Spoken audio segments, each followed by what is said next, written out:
ازيكم عاملين ايه؟ النهارده هنعمل بديل للازانيا وهي اللازانيا كريب، حاجه كده فعلا تستحق التجربه. بتمنى تجربوها، ولو انتوا اول مره بتشوفوني متنسوش بقى تتابعوني وتتابعوا كل جديد انا بنزله وتفعلوا زر الجرس.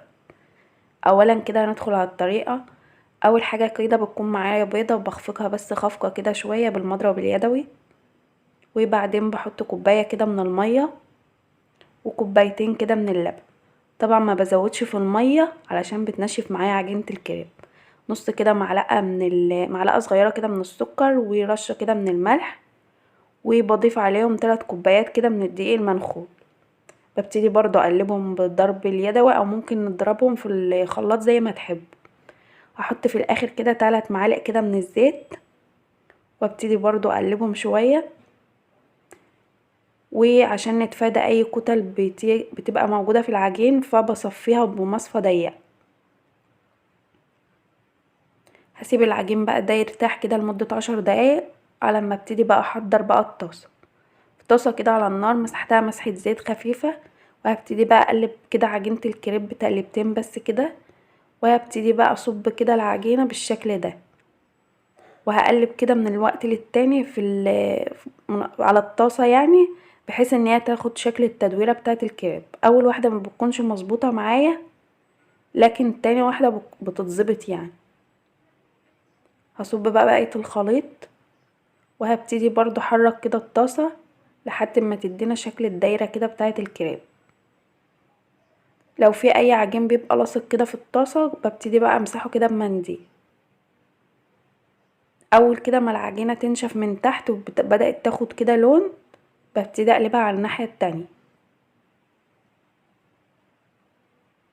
هي بتلون من فوق لتحت بالشكل ده. على طول اول ما بتخرج كده بحطها بين فوطين عشان ما تنشفش. هنا بقى نحضر صوص البشاميل. جبت بقى كده 5 كده معالق من الزيت. طبعا انا بحب المادة الدهنية بتبقى اكتر من الدقيق شوية، و3 كده معالق من الدقيق، بحيث ان هي ما تكتلش معانا في البشاميل. هبتدي بس ادي تقلبتين كده لحد ما يتحمص معايا الدقيق ويطلع ريحته كده شوية. هبتدي برضو اضيف عليه 3 كوبايات كده من اللبن، يعني كل معلقة من الدقيق بتاخد كوباية كده من اللبن. وبالمضرب اليدوي هقلب فيها بس تقليب كده مستمر عشان ما تكلكعش معانا. وهبتدي بقى اضيف كده معلقة صغيرة من الملح، وهبتدي اقلبه لحد ما يتكثف كده معايا، واول ما يبقبق كده اشيله من على النار. هنبتدي بقى نحضر بقى على الصاج هنا اللحمه. في طاسه جبت بقى شويه زيت او ممكن سمنه، نستخدمه زيت او سمنه عادي مفيش مشكله. هبتدي بقى احط يعني هنزل كده باللحمه. طبعا انا بحب ادي اللحمه صدمه في الاول، ما بحبش اضيف البصل في الاول.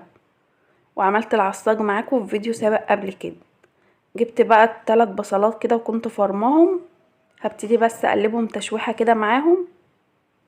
هنزل كده ببشر طماطمايه، وبشرت برضو جزرايه، ومعلقتين كده من الفلفل الاخضر مفرومين. هبتدي بس اقلبهم كده لحد ما يتخلطوا كده مع بعض ويتجانسوا. وفي الوقت ده بقى هنزل كده بمعلقه صغيره من الملح، فلفل، بهارات وكمون وبابريكا، كل دي معالق صغيره. هبتدي بقى اضيفهم، ونسيت كده معلقه كده من الصلصه الجاهزه. في الوقت ده بقى اضيف بقى نص كوبايه كده من الميه، وهبتدي بغطيها لحد ما تستوي معانا. بعد ما خلصت كل المكونات بقى جبت بقى صينيه. هبتدي بقى احط عليها شويه كده من البشاميل من تحت، وهبتدي بقى اطلع الكريب، وهضيف كده شويه كده من عصاج اللحمه. هبتدي افرده بقى كده على الكريب، وشويه كده من البشاميل، وشويه كده من الجبنه الموتزاريلا. وهبتدي اكرر نفس الخطوات. جبت واحده من الكريب، وهبتدي بقى احط عصاج كده اللحمه، افرده بالشكل ده، وشويه كده من البشاميل،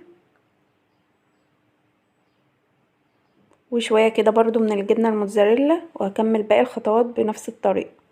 بعد ما خلصت كل الكمية اللي معايا هضيف بقى صوص البشاميل في الاخر كده. انا عايزة بقى يغطي كده الكريبات، كل الكريبات اللي معايا دي. في الاخر بقى اغطيهم كده بالجبنة الموتزاريلا بالشكل ده، وهدخلها فرن على الفرن يكون ساخن. هولع من تحت الشواية بس يكون في الرف الاوسط، وهتطلع معانا بالشكل ده. طبعا الصوص اللي نازل ده بيبقى صوص من اللحمة. هبتدي بس افتحها كده بالسكينة بالشكل ده، وده الشكل النهائي بتاعها. بتمنى تجربوها، فعلا بجد جميلة جدا. وما تنسوش بقى لو انتوا اول مرة بتشوفوني فولو ولايك وشير، وان شاء الله اشوفكم في فيديو جديد على خير.